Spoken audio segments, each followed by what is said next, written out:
The mid-range PC gaming market has been and will likely continue to be popular because of the good price to performance it offers.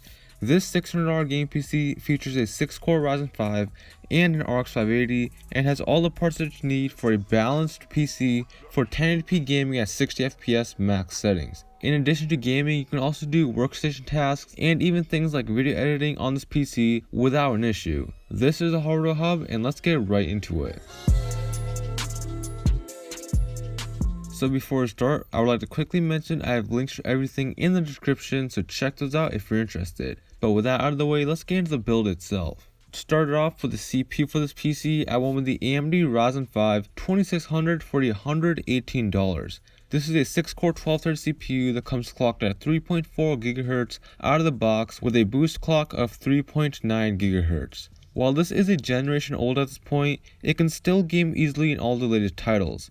The CPU is pretty versatile as it has 6 cores and 12 threads, which makes it great for multitasking and also for CPU heavy tasks like file compression and running virtual machines. This CPU is also unlocked so you're able to overclock it to max out its potential. 2600s can usually hit around 4 GHz when overclocked, which is very nice and will give you a nice performance bump over stock. Altogether for $120, you're getting a CPU that can do a little bit of everything. Now for the CPU, we're going to need a nice motherboard, which is why I went with the ASRock B50M Pro 4-F for $70. This motherboard has 4 RAM slots, 4 SATA 6 ports, and 2 M.2 slots. Having this many RAM slots gives you some room to upgrade in the future, which is nice, and those 2 M.2 slots will come in handy if we're going to add any M.2 drives in the future. Now having the AM4 socket is pretty nice as well, because it means that you can upgrade to the Ryzen 3000 series down the line after a few BIOS updates. Now another nice feature of the motherboard is that it has a B450 chipset, which basically means that you can overclock the CPU in this PC, which is going to be important if you want to max out its performance. Altogether, this is a nice mid-range motherboard with a decent amount of expandability options.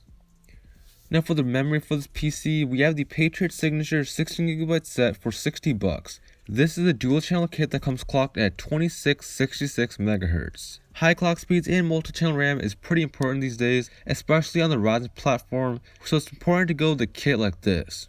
The 16GB capacity is going to be pretty much the perfect amount for gaming, especially at 1080p in all of the latest titles. It's also going to be enough for some 1080p video editing, although you might see some limitations if you're pushing into 4K. So there's not much more to say about this. It'll get the job done, and it won't really limit you in any tasks you're going to be doing with this PC.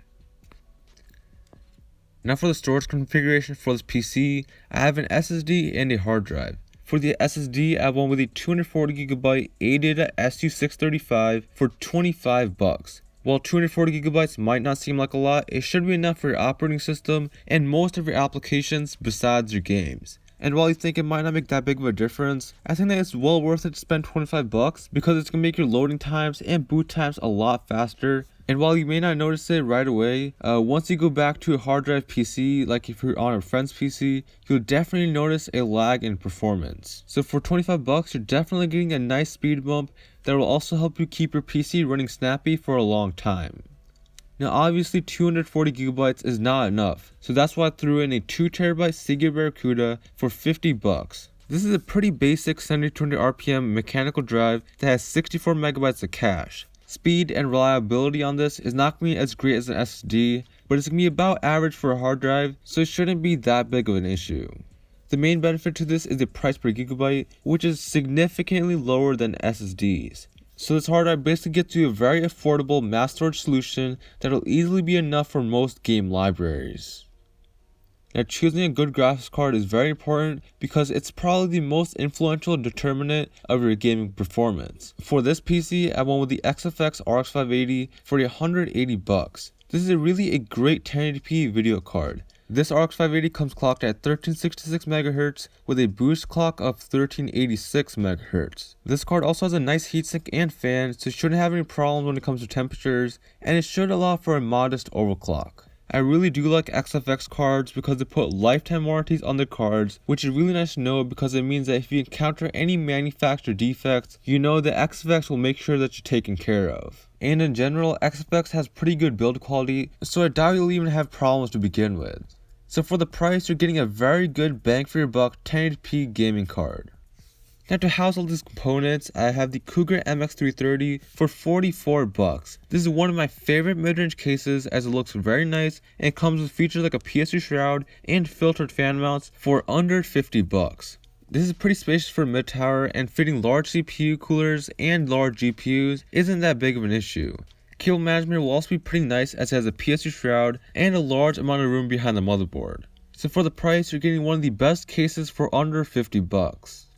Last but not least, for the power supply, we have a 550 watt SeaSonic for $58. Power supplies are one of those things that you do not want to cheap out on, because if a bad power supply fails, you lose not only the power supply, but you'll likely lose one of your expensive components like a GPU or motherboard in the process, which is not going to be a fun process. But SeaSonic uses some very nice components in their power supplies, and this one even has an 80+ bronze rating, so altogether this unit is definitely very reliable. This PSU also has 2 8 pins, which is nice because it doesn't limit you when it comes to upgrading your GPU. SeaSonic is definitely a nice PC manufacturer, so you'll definitely be fine with this. So after seeing all these parts, you're probably wondering, how will this PC perform? Well, in the latest games, it can play them at 1080p high to ultra settings with around 60 FPS. Obviously, there are some anomalies which you will have to turn on the settings for, but you're going to have that at pretty much any performance and price level. Altogether, this PC is great for a 1080p gamer who wants to play at some very high settings. Now, if you have any questions about this PC or PC building in general, please leave a comment down below and I'll help you down there.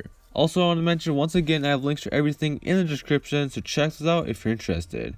But yeah guys, that's all for today. If you liked the video, please be sure to hit the like button. If you didn't like it, please dislike this video and subscribe for more content. And I'll see you guys in the next one.